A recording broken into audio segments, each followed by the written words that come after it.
पंचायत सचिव द्वारा ग्राम पौनिया में डोर टू डोर सर्दी खांसी से पीड़ित लोगों का किया जा रहा सर्वे। आज दिनांक 29 अप्रैल को रेवरा तहसील के ग्राम पंचायत बमोहरी के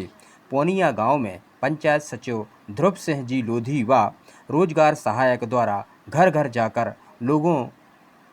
से सर्दी खांसी बुखार जैसे लक्षणों वाले लोगों का सर्वे कर रजिस्टर पंजी में दर्ज किया जा रहा है और लोगों को सचिव द्वारा सोशल डिस्टेंस एवं मास्क लगाए रखने के लिए भी कहा जा रहा है।